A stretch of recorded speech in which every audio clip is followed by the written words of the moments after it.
Hey, it's your buddy Peace and Harmony with you here today. I want to zoom in on the paradoxical nature of a relationship with a narcissist.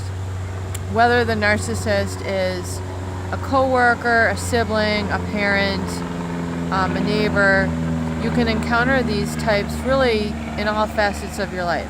It's extremely important for you to understand what's going on, so it'll help diffuse, I think, some of the insecurity or doubt that you will have while you're encountering them, especially if it's a love relationship.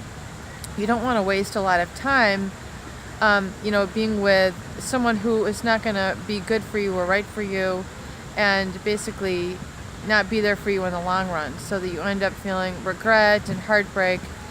There comes a certain stage in life when you want to just release some of that, and you need to let it go.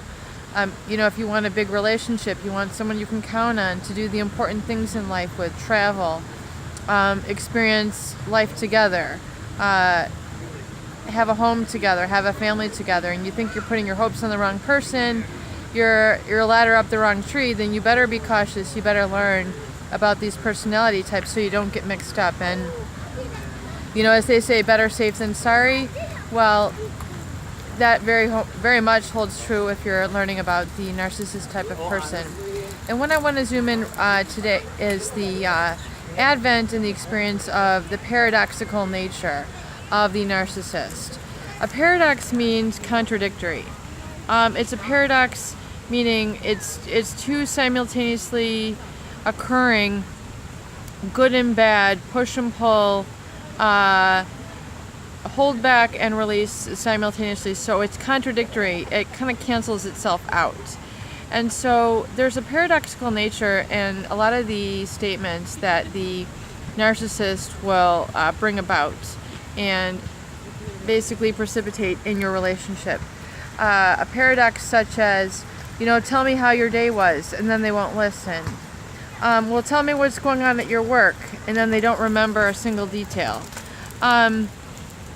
So you have kids, do you? And then they want to hear about your kids, and the next thing you know, they're telling you about their kids. So it's a paradoxical nature. It's like they put something out there that they're basically trying to lure you in on, but then when they pull back, it really ends up being all about them. They have no interest, no information about you.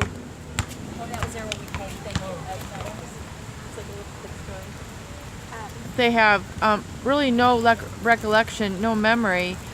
In fact, they show little care or concern, and this is not healthy, because if you're around people who do not care and who aren't there to be supportive of you, then it's like, if you're not for me, you're against me. You need to really look at that in terms of your relationships, because little by little, these people are going to start to eat away and edge away at your confidence, your trust, your time, your resources, your assets, the people who you really deserve to be with.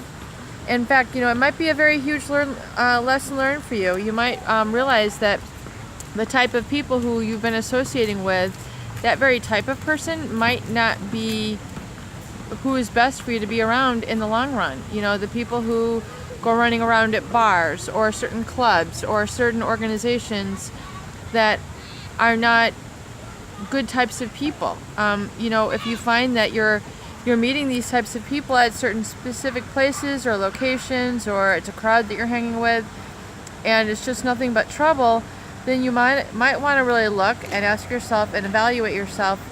Am I really hanging around with good people, truthful people, people who are genuine, people who mean what they say, people who will be there for me?